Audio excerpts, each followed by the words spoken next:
Okay, so we're still at the project, and I wanted to show you a couple things. Um, I know I said I was going to take some measurements, but I decided, well, I can't really take the measurements till I get my holes cut out. So um, I used this as a ruler, and it is level. I checked it. They're fairly straight, I guess. And I will just show you kind of what I did. There is a stud right here behind this wall. One thing to note is you can see that stud over there. They don't line up exactly, so that affects the project a little bit, but it's not really a big deal. But it's just something to be aware of.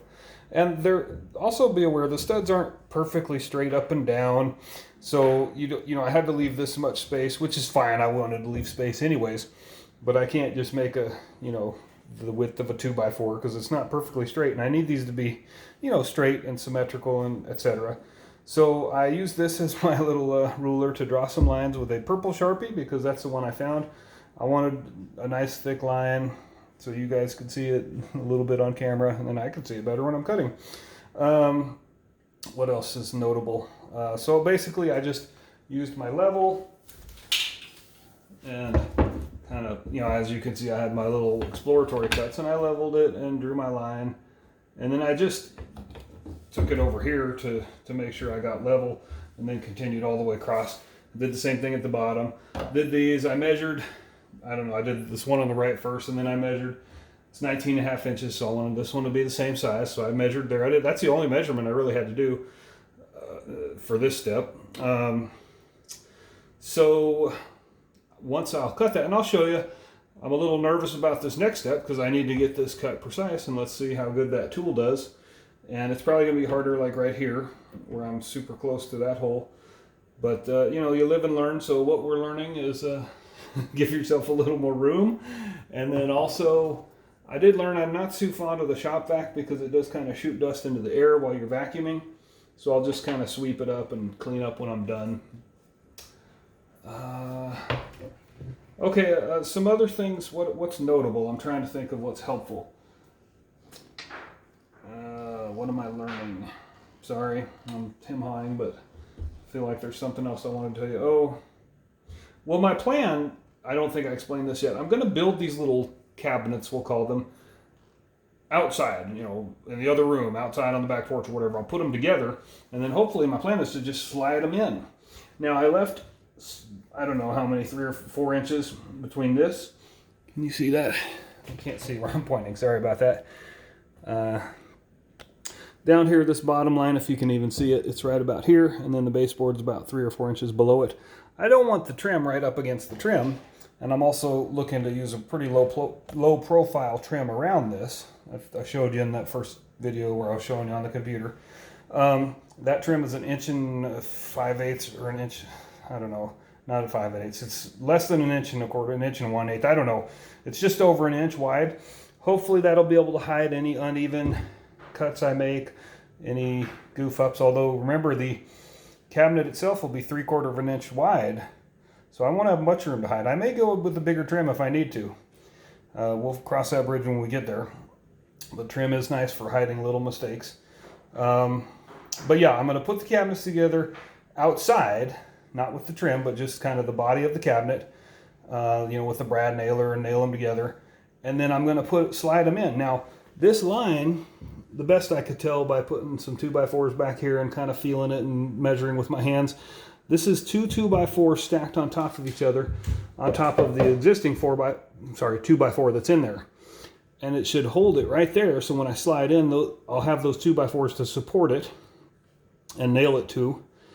And that's a good distance from the baseboard. And, by the way, there will be painting done. I didn't explain that, but, there's going to be some painting done to the cabinets themselves, and then any marker spots or any little blemishes that I make. All right, enough of that chit-chat. Let's try doing some cuts. And I'll just do the one on video. One, I don't like you guys watching me screw up too bad, and two, it's kind of boring to watch. While I'm getting my little tool, plunge cutter, I'll mention my wife's website again. I didn't explain it, but please go check it out. I do the website maintenance, whatever you can call it. I'm the webmaster. And if you go visit it, it helps us rank better on Google. And it's Scentsy. If you don't know what that is, check it out. They're awesome. Just as a favor to me, all I'm saying is go to the website and visit it. If you want to buy something, that's wonderful. But if you visit it for like a minute, that helps us. If you won't stay for a minute, don't even go. Okay, I'm going to sit down on the floor because I got to get close here, especially on this bottom one. Another thing I should mention, I think I told you earlier, there's some wiring back here. It was stapled to this 2x4. I was able to pull the staple out and I can push it up, but I think this is about as high as I'm going to be able to go at this corner. In fact, I'm a little nervous about that, but I think there's enough slack to get there. If not, I'll get a bigger piece of trim. Oh, you should also know this, when you're using this tool, you have to go, I believe, counterclockwise, yeah. If you try to go clockwise, because of the way it rotates, it's very difficult to go straight. It'll kind of screw you up. All right, so wish me luck. Let's see how we can do here. I can't really see it from, I better get on my knees a little bit here. Gotta see where the bit's going in. All right, let me make sure I don't block you guys too badly. Let's see if you can still see it. Okay. Hopefully you can get an idea of what it's going to look like.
I'm taking a break just because I'm finding it a little difficult to see through here with all the dust I'm kicking up.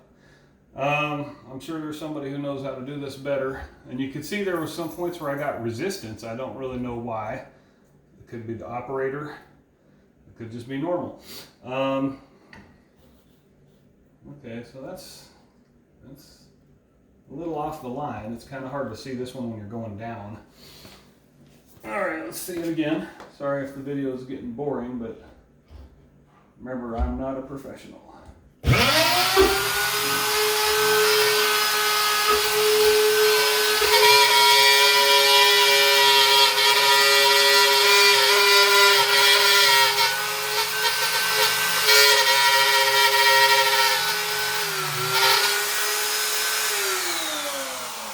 And interestingly, I just can't see it at all with all the dust that's kicking up and the fact that the machine's in the way, so when you're going down. But I do know that I can't go up there or that tool is going to kick it everywhere. Let's just kind of get that over. That's not bad, actually. I think I can live with this. I can probably find some way to correct this. All right, well, let's see if I get down. I'm almost to the bottom, so then I can have an easier time, hopefully.